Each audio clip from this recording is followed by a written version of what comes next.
Welcome to the Chosen Podcast with Dr. Ashley. Real women, real issues, real conversations.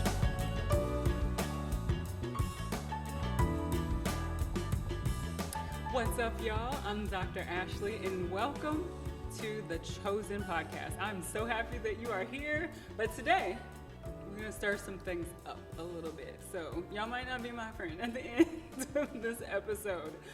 Okay, so today I want to talk about the fact that your happiness is your job, okay? First things first, no one is coming to save you. The hard truth of all of this is that life gets better when you realize and accept your happiness is not your spouse's job. Your happiness is not tied to your children. They cannot fulfill you, okay? It's not tied to your career. It's not tied to your job. Your friends aren't responsible for your peace. And this doesn't mean that we don't need other people. Obviously, God designed us to interact, right? We are here, and we learned that during COVID, like we need to people sometimes, right? But this means that we don't need to outsource our emotional state. Okay? So yes, it's wonderful when you have friends and a spouse and confidants that you can talk to about the things that you're experiencing, especially when you're not in a great place. It's important that you have those people. It's important that you have a therapist and all of those things. What I'm challenging today is to take responsibility in action for making yourself happy. Okay? So, first things first. Happiness is not constant excitement, okay? That doesn't mean you're bouncing off the walls all day, every day. You're like, yes, life is great. Like, how are you? Amazing. Like, that's not real life, right? We ebb and flow, right? Things happen, we transition, we experience trauma and loss and all of those things. Happiness is a core thing. You know, in the Bible, it talks about joy. Having joy, something that the world didn't give you, something the world can't take away. So one big piece of that, of happiness, is alignment. Alignment with your Creator and alignment with your purpose. One of the things that I have found is the times that I have found myself unhappy in life are the times that I am not in alignment with what I was called to do. Like, it's, I read before about how God creates this season of discontent, right? It's like nothing is like fulfilling you. Nothing is making you happy. You just feel like blah all the time. Like, oh, the things you used to do, they don't excite me anymore. The stuff I used to do when I hang out with my friends, I don't want to do that anymore. Like, none of the things quite make it happen because you're not in line. You're not in alignment with your Creator, and you're not in alignment with your purpose. So this is where those little actions and those little decisions every single day mean so much, okay? The alignment decisions matter. Every decision has to be in alignment. So from your calendar to your hangouts to your decisions about how you care for your body, the alignment piece is so, so important. Second is integrity. Living in integrity with yourself. Okay, so, you know, they say integrity is doing the right thing even when no one's watching. Well, we know that God's always watching, so what are we doing in His face that we're not supposed to be doing? Are we lying to ourselves by accepting or settling for things that are not in alignment with living this chosen life? Another thing that happiness is having peace with your choices. So if you are living in integrity and you are living in alignment, you can have peace with your choices, even when they're hard choices, even when the choice is someone might not be happy about this choice that I'm going to make. It could be your kids, it could be your spouse, it could be your job and career. The decision is not about disappointing any earthly person. The decisions that you should be making, living your chosen life, are about making decisions that are in alignment with what God called you to do. Would God be happy at the end of the day if you know that you made that choice? It's one of the questions I ask my kids all the time, especially my oldest Atlas, because he's been baptized, he very much believes in God, and he loves Jesus, and he doesn't like to disappoint. But sometimes, as 8-year-olds do, he makes choices that are not in alignment with his values, and I know that they're not, and he knows that they're not. And when we talk about it, I'm like, would God be okay with what you did? Would he be okay with how you're acting? And I think that's a question that we have to ask ourselves as women, as men, as believers in general.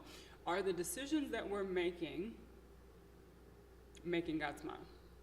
So happiness, that plays a major role, okay?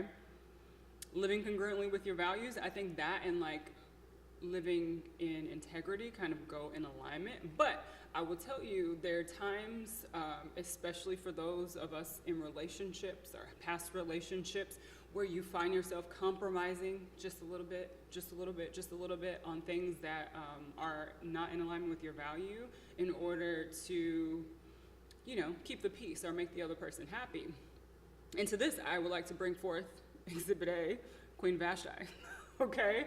I talk about her in my book Chosen because of her unwillingness to sacrifice her value in the moment to appear before the king naked, only wearing her crown. So we learn so much, and I spend an entire chapter talking about Queen Vashti because it's so extremely important. Part of us walking in this life as chosen people is recognizing that everything presented to us is not for us, even if it means risking a title, risking an opportunity, even like for Queen Vashti, risking her life. We have to make the choice that is in alignment with our Creator, okay? So living congruently with your values, even when it's scary, and most of the time it is scary, okay? So yeah, happiness is all of those things. And I think women give away their power. I know I have given my power away to make myself happy because I feel like I've been in seasons where I was waiting to be chosen. I've been chosen, but not chosen every day, right? So I wasn't feeling valuable. I wasn't feeling worthy and all of those things. Sometimes we wait to be validated, and I think that we see a lot on social media. Like, people post things all the time for clickbait and just trying to see how many likes they can get. Or on the flip side, post something and they're like, dang, no one liked it. I must not be important. I must not be beautiful. I must not have value and things to say and add to the world. We also wait for permission a whole lot. Ladies, we wait for permission so much. And this is a space that I really want us for the rest of 2026 to walk in boldness, okay? We seek permission from one entity, and that's God.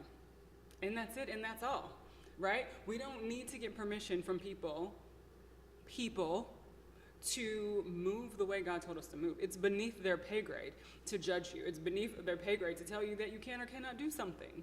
So we give away our power and we give away our happiness when we make decisions based upon what other people might think, what they might do, how they might respond. We need to make our decisions and seek permission solely from God. We also give away our power when we wait for circumstances to change before we move in any capacity. So maybe you've been called to write a book like me and you're waiting for something to happen that is going to make it better, and put you in a better space to write. Maybe you've been called to start this business, but you're scared about what that might look like financially. Maybe you've been called to close a business. Took me 2 years to listen to that. Maybe you've been called to walk away from someone. That could be a friend, that could be a spouse, it could be a partner, but you're just waiting. Like, it'll get better. I'll fast. I'll do a love dare. I will, make excuses for the person until you no longer have a choice.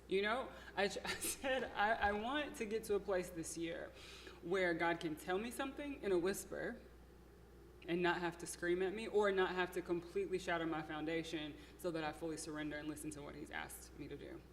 And a lot of that just happens when we wait in situations and we don't act on what we've been told to do. God eventually is like, oh, okay, she ain't listening. So I'm gonna shake this all and pull it all away from you. And you're sitting there just like, oh my gosh, I don't know what to do. I don't have anywhere to go but up, right? So let's, in this 2026 year, I want you guys walking in this chosen life with me to make the decision to listen the first time. I told y'all in the first episode, I didn't even do that with this podcast. Granted, that was going on in 2025. in the beginning of 2026. I can't even front. But we're going to do better. All right, listening the first time so God doesn't have to snatch us. All right, so happiness is not biblical language. Joy is, right? So I mentioned that before. Joy, something that people cannot give you and people cannot take it away. Joy is internal stability. I didn't bring my oil with me today, y'all, for my episode. I actually got frankincense over there, but I'm not even going to interrupt to get it today. But I really believe that's why we have to be intentional about grounding ourselves, you guys. So that can look like so many different things, like your morning routine. Having a morning routine where you get up 15 to 30 minutes earlier just to have some alone time, some prayer and meditation time, some time to journal and write out some, I like to write out like 5 things that I'm grateful for. Some quiet time to just be aligned, get your day planned out, so we're not waking up and just go, right? So then you're on this roller coaster that you hop off of on the end of the day, and you don't even have to remember what you ate for breakfast, or if you ate at all, and you're just going. There's no peace in that. There's no joy in that. It's a fast track to burnout, okay? So joy is creating internal stability. And that might look like so many different things depending upon you and what makes you feel peaceful. It can be going to God in prayer. It could be practicing a very intentional self-care routine, you guys. So for me, I like to start my day, I get up at least an hour before anyone else in my house. I start my day with some meditation, with a grounding essential oil, either cedarwood or Shinrin Yoku, just to get myself grounded. So regardless of what happened the night before or the day before, anything that's swirling through my mind, any dreams, like anything, I'm starting my day rooted. I really like to go outside and put my feet in the ground for 15 minutes and just like sit and pray and just be present in nature. But that's not always possible. But I go from my meditation to my prayer and devotional time, then gratitude, and then reading whatever book that I'm reading for the book of the month. So that takes me about 30, 45 minutes typically every morning. And then I take the next 15 to 20 minutes to kind of map out my day. And the things that I need to do, create my to-do list so that I'm very focused and intentional with my time as the day goes on. Because what I've learned is when I don't do that, it's really difficult for me to feel peace and to have joy, because I'm constantly feeling like I'm in a state of disarray, or I'm going to forget something, or I'm going to panic and run out of time because by the end of the week, all of these things need to get done, and I just got frozen in the moment. I don't know where to start. I'm so overwhelmed. So that is one of the big things for me. Another of the big things for me is blocking out deep time and also self-care time. So once a month, I go to the floating tank. It's 90 minutes of sensory deprivation. I typically have the most incredible prayer time in that tank. I have had the best ideas in that tank, and it really helps me to kind of come back into the world feeling rejuvenated and refreshed, right? 90 minutes of nothing, no sound, no light, amazing, right? So that's important to me. Getting a monthly massage, important to me. Those are things that I have to do. I also like to spend a half a day a month, on and off day, doing deep work. And so that deep work could look like, where am I going?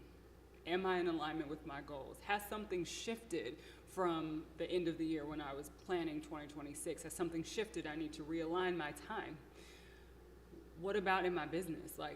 What is going on? What's working? What's not working? What do I need to shift and change? And the reason that I started doing that is because I realized the more I go, I never take a step back to assess. Okay, and so sometimes you've achieved a goal that you didn't even give yourself credit for because you didn't even take the time to smell the roses. Okay, so that's one of the big pieces of the internal stability, grounding, being intentional with your time so that you can assess where you are and where you want to be and actually create an action plan. So those were my biggest things. But from Esther's perspective, Esther didn't wait for permission. She actually did a Moses moment like I did, like, oh, I can't do this because it's a rule. If you go to King Xerxes and he doesn't lower his scepter, that means you're gonna die. That was fear talking right there, right? But she didn't wait. She did her 3 days of fasting and praying, and then she went. There's no conversation revealed to us in the Bible about her going back to Mordecai after her time in prayer and fast. It says she fasted day and night for 3 days with her ladies' maids, and then she went. She got into action. So one of the things we have to do is realizing that the person we need to ask for permission, after we get permission from our Creator, the next step is action. And I know sometimes that can be difficult because we're thinking and rethinking. The 5-second rule is like, if you, Mel Robbins talks about this a lot, like once you are kind of called or moved into action, if you don't take action in that 5 seconds, your brain will talk you out of it. So we have to get into action when God tells us to do something and stop waiting for permission from someone else, getting approval from someone else. You don't need confirmation from anybody else but God. Okay, so to wrap this episode up, here's your questions for today. What am I blaming others for when it comes to your happiness? What are you blaming others for? Are you blaming the kid's schedule? The fact that your partner's not helping as much as he should? Are you blaming, the current climate of the world for why you're not happy? What are you blaming for your lack of happiness? Second question, where am I waiting instead of acting? So this is one that is also difficult because you have to get real with what you've been called to do. Are you waiting instead of acting? If you died today and you had to face your Creator, would he say, well done, my good and faithful servant? Or would he say, I gave you all these talents and you did nothing? What small decision today would increase my joy? Question number 3 for you to ponder. And this is important because this is where you get to do some work, and if maybe you already know these answers, the things that make you happy. Okay, it could be that float tank once a month. It could be a massage. It could be getting your nails done. It could be playing in makeup. It could be doing photo shoots. I think sometimes, especially when we're in relationships, when we're deep in career, we have basically minimized ourselves and shrank into this version of us that we don't even know and don't even recognize. Sometimes to the point where when someone asks you, what do you love to do? What do you do for fun? What makes you happy? You can't even think of something. So if you're in that place, I was there 5 years ago, like trying to figure out and find myself again, like what makes me happy? What do I love? And it took me a while to start putting those pieces together. One thing I love to do is take pictures. Love taking pictures. So that first year, in 2021, I made this pact with myself. Every time I travel someplace that I'm never been, I'm going to connect with the photographer and I'm going to do a photo shoot in a place that I could never replicate in Louisville, Kentucky. And I did that. I shot in Houston, I shot in Mexico, I shot in Jamaica, like I did all of those things and I felt so in my element, like this is so much fun. Like I get to dress up and, pose and do all the things that I used to love to do 10 years ago, 15 years ago. Like that was my jam. I learned that I love painting my nails. Like I used to like going to get them done and, having that quiet time there, getting a massage in my hands, but I like to change the colors and that's just not financially responsible. So I bought me a little nail kit off of Amazon, and so now I can paint whatever color I want. If I want to peel it off and paint a different color to match my outfit, or, I'm podcasting, I'm going to be, like, visible. I can paint different colors. My kids are like, oh, let's do one color for each nail, different color for each nail. Fun. Having a great time. I love to read. So I put reading time in my life every single day. So I'm telling you this to say that you might have to go deep to figure out those things that make you happy, the things that you need to provide for yourself to make sure you feel good, to make sure you can continue to walk in your purpose, that you can show up your best for your family, for your friends, for your career. If you are not happy, if you do not have that sense of joy in your spirit, you cannot show up and do your best. So I know sometimes, especially those like mom guilt, oh my gosh, I feel like I'm so responsible for everything. You're not responsible for everything. You're responsible for your alignment. And your kids, your partner, like every other aspect of your life will improve if you first commit to making yourself happy. Okay, so that's all for this episode. I want to remind you, you are not forgotten. You are not behind. You are chosen. Heal what hurt you. Steward what's in you. Show up like the woman who knows she was called. Live chosen this week, y'all.